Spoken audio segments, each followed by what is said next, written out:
Welcome back to the Pro Leagues here with Valdez and Wolf. We're about to jump into our second matchup, CJ Entis versus Samsung Galaxy Con. Really excited for this one, man. Yeah, this one is going to be a much closer one, as these two teams, especially with the roster they've chosen today, are very close in skill. BrAvO makes a new appearance here again, and he will face ByuL in this first matchup going into game number one. ByuL definitely still on top of his game, one of the stronger players on CJ along with Hero, but not as dominant as he was last year. Yeah, and these guys having a rough match yesterday, of course having to play 2 with the 7 teams we got here. And yeah, both Hero and ByuL having a rough day, to be perfectly honest here. But game number 1 here on King Sejong Station, I really like this, in fact, because we got ByuL coming out here. This is his map. I mean, he loves to play on this map ever since this first came out. So it makes a lot of sense for him to come out here. And BrAvO, known to do mech in the past, this could get really fun from the get-go. Yeah, it definitely could. ByuL's so good versus mech. Look at the new CJ coach. This guy has, of course, been an assistant coach for a long time. Used to be one of those most smiliest, happiest coaches. We used to joke that, was he really a coach? But oh, he walked away right when he... Oh, what? But we used to joke that he was like a guy who looked like he belonged in a boy band, but he is not held up what Coach Park did on this team. He has just not been able to do. He looks pretty down. The whole morale on the team looks down. They lost Sejong recently. I don't know. Hero, I never thought I'd see the day where he has a sideways arrow, not an up arrow. Yeah, I mean, you do not get to see this very often. You may want to take a picture just because it's basically a souvenir. I mean, this guy has been on top of his game for 2 years straight, and only now is he beginning to slowly fall off, and I'm not sure exactly what's going wrong. I mean, you talked about it. It's probably something to do with the team house, coaches leaving, players having health issues or just disappearing. It's like not good for overall morale, for sure. Yesterday, Ragnarok wasn't even here. Now, this is a doubleheader week, so maybe he was just resting up before his match today. Would make sense if he's playing. Practicing. Yeah. ByuL trying to show off his CJ logo here. He's 5-3. BrAvO is 1-2. Samsung just barely not making playoffs last round. So, you know, someone that could take a win here. It's definitely one of my highlight matches for this. The next match as well with Hurricane coming in should be exciting because who knows how well Ragnarok's going to play, and I want to see how they want to play the ZVP matchup. Spirit here for ByuL all the way down, like it's pretty low. No, it's for BrAvO, the blue. Oh, really? Yeah. Somehow BrAvO's got massive spirit, man. Because I would definitely say that ByuL's like spirit is quite strong. Is very known for it.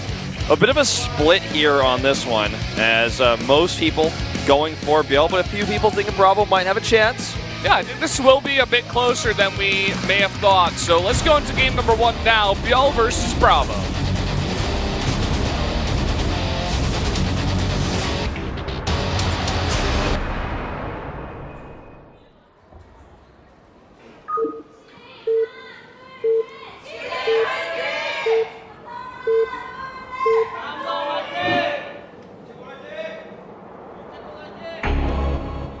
Down here in the bottom right, in the yellow, the Zerg player from CJ Entis, it is ByuL.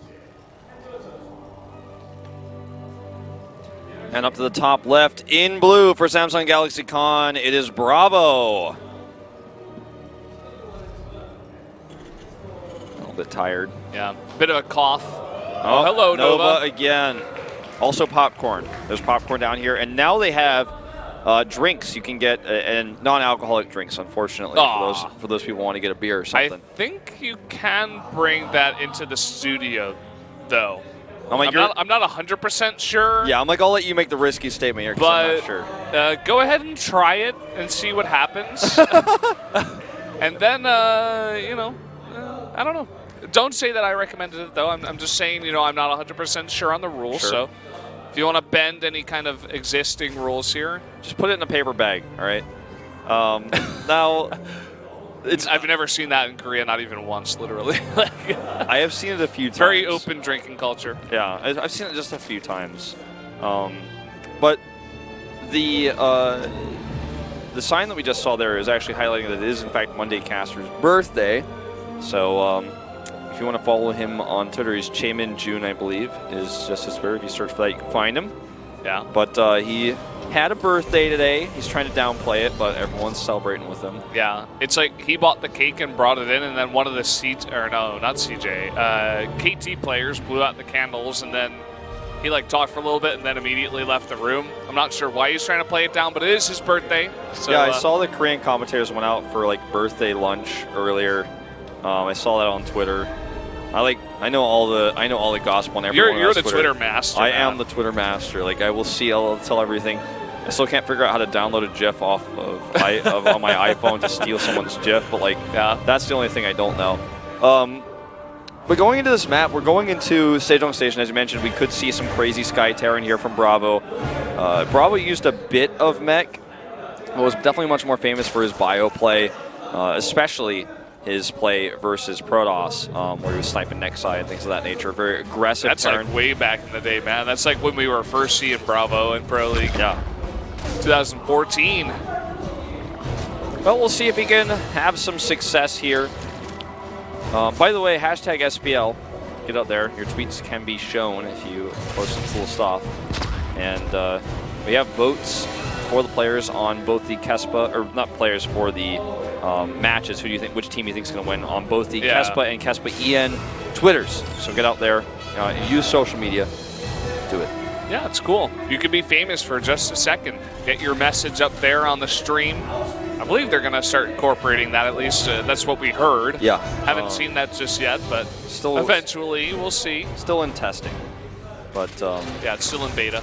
I'll see your tweets because I type in hashtag SPL and see what everyone tweeted. No one ever says anything mean about us, so it's awesome. Now, with this fast armor upgrade here for ByuL, I wonder what he's got in mind. Obviously, his Lings are going to do well against... Oh, wow. This is awkward. He doesn't have enough money for a hatch, so he's like, stay alive a little longer. Down it goes. But Lings, obviously, when they have armor, they survive the Marines a little longer. Armor is really important versus Marines because they're low attack but high attack speed. So the armor gets used over and over and over again. The two things that armor is really important against is high attack speed units, because every attack applies the armor, and also units that have multiple projectiles, like a Thor, for example, or Marauder. Or Marauder, yeah. It only on Legacy of the Void, but yeah, it has 2 grenades instead of 1 now, so the armor gets applied twice. And that's important for Marauders specifically. And it may just be he wants to get Ultras out quickly and he wants to have this early for that. Oh my god. Still going to die instantly, not going to see anything.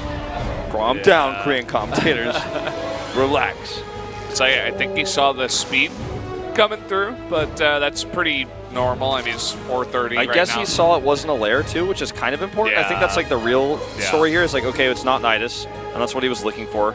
So that's pretty important. I think he also saw the third base too, so I think he knows at this point he's pretty safe. Wants to put on the harass damage.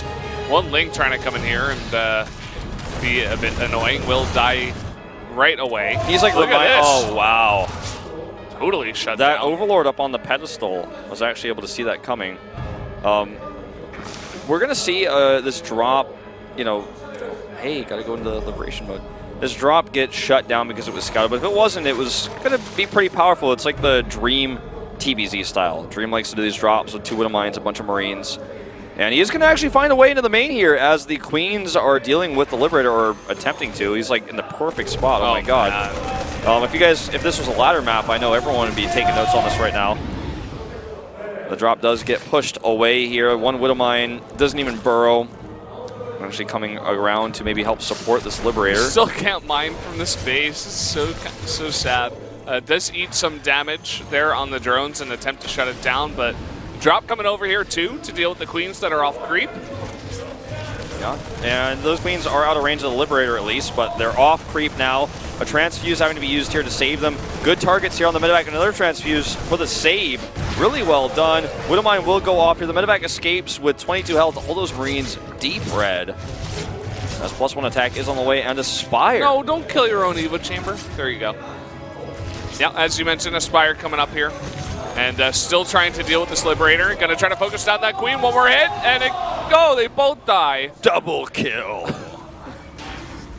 Double KO. I don't know what it is in Street Fighter when this happens. Yeah, by the way, watch Street Fighter Crash. We got that over at SPO2. Yeah. It's pretty cool. It's had like 8K viewers. Yeah, it's getting some good viewership. We got Street Fighter, some newer commentators working on that, and like, you know, something else we do, like in these very seats down here. Not us specifically. We're not casting that.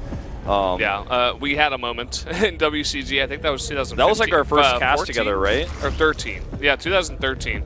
Yeah, that was the first time we ever cast together. It was. I think it may have been. That was definitely when I realized, like, man, I can pretty much cast anything, but that's a game I definitely need a little bit more preparation for. We were going down there like screaming combos and stuff, and there wasn't actually anything happening. I'm like, well, he's hitting them and he can't even move. He's doing the damage. It was one of those casts. Well, this Widow Mine could have done a ton of friendly fire. It doesn't actually happen. ByuL with some really good reaction. You know, versus that second Widow Mine, also avoiding the damage, splitting his lings. 1-1 is done, and the big story here is that BrAvO has, with that Liberator, denied so much mining and done enough damage to where he's massively ahead in supply even. He's ahead in workers, and ByuL doesn't even have a 4th base up yet. He's working on it. It's nearly there. But with no baneling speed, BrAvO can continue to pressure. He's going to kill a lot more creep over here on the right side. He can even drop that scan. Yeah, going to clean that up here. It looks like ByuL is waiting for this. He does have his mutas out now. I think there's about 8 ready and waiting, 1 more on the way. But as you mentioned, no baneling speed. And BrAvO definitely could begin to pressure here. I think he can get behind that 4th base even and attempt to do some damage. But ByuL knows about that too and is waiting with his mutas. Oh, those Widow Mines are not burrowed. I think BrAvO thought they were going to pick up a nice target with those mutas. Oh! Widow Mine shot there pretty decent as well. And again, these trades are just better for BrAvO. I've been using the word trades a lot in my cast recently, but what a trade is in this case is like, well, both armies had a battle. Who and like there was no clear victor, but who it was more cost efficient? And the answer there was definitely BrAvO, especially with that Widow Mine hit there at the end. Well, we got another drop coming over here towards the 3rd base. Looks like 1 medevac full of Marines and another medevac to support here. And ByuL attempting to transition now, getting that infestation pit up here. And this drop will be cleaned up. BrAvO has to get out of there. Looks like he's trying to focus down some mutas. Looks like he gets 1. He did a huge stim with this army right here. Like, this is his 2nd stim with it. I was watching on the meme map to get over to hit this base ASAP. Like, he stimmed just to move forward. But with baneling speed now finally finished, it's just so hard to actually make this work. And a Thor, the forgotten unit, will make an appearance here as this game is being played very much like Heart of the Swarm. 1 Thor. Let's see how that does. Drilling Claws, too. Yeah, I mean, this is like, is it Dream from last year, Star League? Like, what are we watching? I'm like, we're on Sejong Station? I'm like, am I watching a replay right now? Yeah. I mean, there's 9 Widow Mines out. Already he's making 2 at a time. So he's going to have 11 Widow Mines here with Drilling Claws. It's going to be really, really nice. Oh. Like this move from ByuL, nothing to help these Marines. Yeah, almost unnecessary to have those baneling hits go off there. Let's see if he can get the SCVs. Good pull. Yeah, he's not even going to be able to get the bunker with these. Oh my God, he comes back rolling in. Not getting the hits and trying to roll into this. Looks like he does save those SCVs just barely. This is so many speed banes as well, even with all these Widow Mines. Okay, he can defend, he can like take a defensive engagement, but he definitely does not want to attack onto the creep. Okay, here we go. It's maybe a mistake from ByuL. There's so many Widow Mines here. The baneling hits are decent though. Yeah, really nice run by to trigger all of those Widow Mines at the same time, and he's got a really nice follow-up here. More and more ByuL, though, joining up, even with the Thor, too, to help shell those mutas, but it looks like ByuL wants to continue fighting. Yeah, a lot of this army, again, in these medevacs, so not a lot on the ground here, and ByuL is starting to make this work. Trying to take out that medevac. The Thor does get popped up and down. It literally looks like a dream game right now from last year. Yeah. The more I'm watching this. Corruptor's on the way here. We don't have a greater Spire as far as I know, right? Like, you have a Spire, and the Hive is out. Adrenal Glands on the way as +3. It looks like he just wants to have that extra layer to deal with the medevacs, because when you watch these fights, ByuL wins the fight until the Marines just pick up, run away, and then get off creep. Then he wins the next follow-up fight. So it looks like he wants to just have a little bit more anti-air for those medevacs once he wins that ground fight on creep with his speed banes. Wow, even a siege tank coming out here for BrAvO as he adds another factory. He's going really old school right now. This is pretty cool, adding in all the units from there. And I'm kind of worried for ByuL. I mean, look at the split now. There's so many Widow Mines back there, still 10 out on the map. ByuL really needs to get ready here with a lot of lings. I'm interested to see as well how the Corruptors are going to do. Here he goes, engaging once again. Marines clumped up in the back, but so many Widow Mines. So many Widow Mine hits are too good. The splits here are perfect as well. And yeah, there's Corruptors to deal with the medevacs, but there's nothing on the ground anymore. And that may just be game over as ByuL gets a few more units out here. He's trying to remax, but he has no bank in minerals. Even with that 5th base, the exchanges here, the fights for BrAvO have always been more cost efficient. And look at this, Ling's running again, trying to bring the friendly fire on the Widow Mines, but there's not enough here. You can snipe all the medevacs you want. It's not going to save your 4th base. Ling's trying to get through here. Adrenal Gland's not even done. One Baneling explodes. That is not enough. And these Corruptors, you know, I liked the idea, but he didn't have enough room to get them. And they're just going to be dead supply at this point. BrAvO has won this game, and yet another upset here this week in Pro League. And that's going to be all she wrote here for Sejong Station for game number 1. Yeah, really nice play here from BrAvO, just straight up attacking at that 4th base. I mean, ByuL is attempting to hold on, but he's down 50 supply. More and more units rallied across the map. He's going to snipe another hatchery here. Yeah, that manor scan as well. It's like, ByuL, what's going on here, man? Do you like hold position lurkers or stop position lurkers over there? Like, I don't know, like, what are you trying to... I guess, I suppose, just in case. It's like burrowed roaches, like that one time you beat deer on this map. It's like, why don't you have anything else? This is kind of confusing me. I should scan just in case. ByuL is just like not going to give up, but I mean, this game is very much over. Yeah. Queen's going to go down here next to his macro hatch. There's still 10 Widow Mines on the map, 48 Marines, and like 0 Banelings. To make it a Ghost Academy, he's like, oh, you must have like a bunch of Ultras about to pop. No! Doesn't even have an Ultra's Cavern. Or actually, no, he does. Yeah, he does. One Ultra on the way. One Ultra. He's got 1,200 gas. He can't spend it. There's just another Ultra on the way. The thing is, Ultras can't fight this many Widow Mines. Widow Mines like counter Ultras. They ignore armor. Speaking they of take which, forever to mate too. I mean, these Marines are already in here sniping buildings. There's more on the way. Like, I mean, I know yesterday we saw a game with Bomber where the Zerg was down like 50 supply and he could have won with like 10 Ultras, but this is 3 Ultras that are maybe not even going to spawn. He's not going to get Chitinous plating, which is also very late. Yes, he gets +3 for those Ultras, but the deny on that, all of these Widow Mines, and ByuL is just really trying to hold on any way he can. Oh, long distance mining gets shut down here as well. So many more drones that are dead. He's like, I hear Ultras are pretty good. Let's see if I can win with just 2. And that is actually what he's going to attempt here. He's not leaving this game just yet. Corruptor's still in the sky, sniping some medevacs. Yeah, he's like, if I kill... Oh, look at this, all these Widow Mines. Boom! Widow Mines, the counter to Ultras confirmed. If he actually hit those last 2, I think it would have killed at least 1. Yeah, it would definitely would have killed this one, and maybe the other one. Oh, look at this, Marines with upgrades here. Not quite enough to kill the second one, but it's got 30 health left. Ooh, nice pullback there. I mean, he's attempting, but when he sees that army, I mean, he's down more than 100 supply. Drop coming behind is one of his only mining bases right now. Well, I mean, I guess in Legacy of the Void, we're going to see more games where people 100 supply down try to fight back because the units that they have are so powerful in a matchup versus the composition. Well, this is just a numbers game. He's like a fourth, less than a fourth of the army supply of BrAvO currently. Can't even fight this army. Just transfuse and corruptors. GG. All right, there we go. Finally, BrAvO does take it. Very impressive win, though, and yet again another upset. But BrAvO, he played well. He played really well. He got ahead in the early game. He had that small tempo advantage that stopped ByuL from being able to really defend his bases. And then too many cost-efficient trades with his bio army coming across.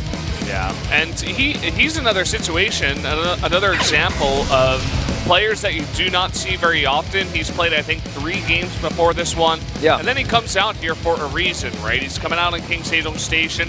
I'm sure 100% you're looking at this lineup against CJ and you're like, okay, that's ByuL. He's coming out here 100%.